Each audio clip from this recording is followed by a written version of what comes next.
The Dutch have a reputation. They say what they think. They skip the polite introduction. And honestly, they often deliver criticism with the emotional softness of a parking ticket. To many Dutch people, this feels honest, but to many foreigners, it feels rude. Imagine presenting an idea at work. A British colleague might say, "Perhaps we could explore another direction." A Dutch colleague may simply say, "No, this won't work." Same message, but very different impact. So why are the Dutch so direct? Part of the answer lies in equality.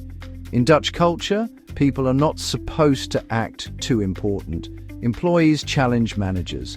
Junior colleagues speak freely. Titles are often ignored. In fact, in a group of Dutch people, it can be surprisingly difficult to see who is actually in charge. The manager may sit among everyone else, dress like everyone else, and even be openly contradicted by someone who started just 3 weeks ago. To Dutch people, this often feels healthy, but to international colleagues it can feel, well, a bit chaotic. But Dutch hierarchy is usually hidden, not absent. Everyone may speak, everyone may disagree, but in the end, the manager can still make the final decision. So Dutch equality has an important footnote. Everyone may participate, but not everyone has the same power. This attitude has, well, historical roots. The Netherlands did not develop around one dominant royal court. For centuries, cities and merchants were unusually influential. Trade really mattered, and, clear agreements mattered too. People needed to know, what does it cost? When will it arrive? Who is responsible?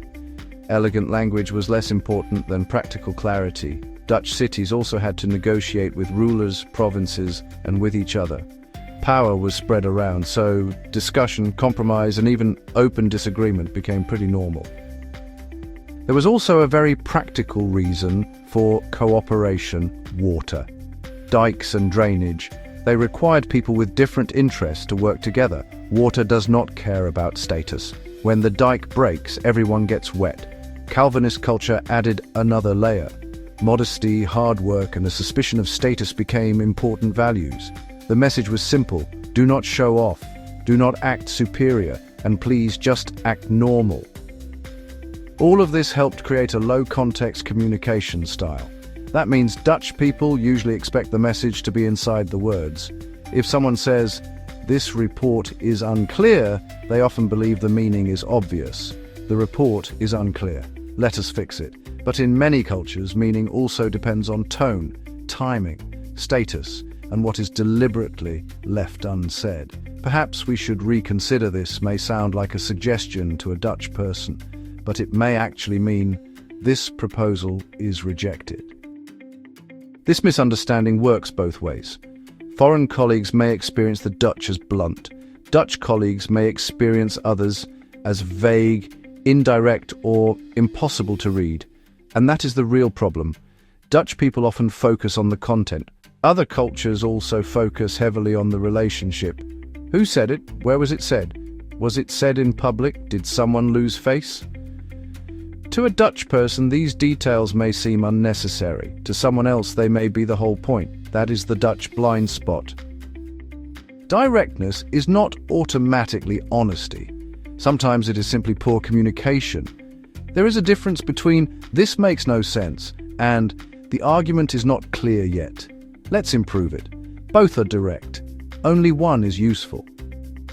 So is Dutch directness rude? Not necessarily. It comes from equality, trade, practical cooperation, low-context communication, and distrust of hierarchy. But history is an explanation. It is not an excuse. The mature version of Dutch directness is not, I say, whatever comes into my head. It is, I will not hide my message, but I will deliver it in a way the other person can actually use.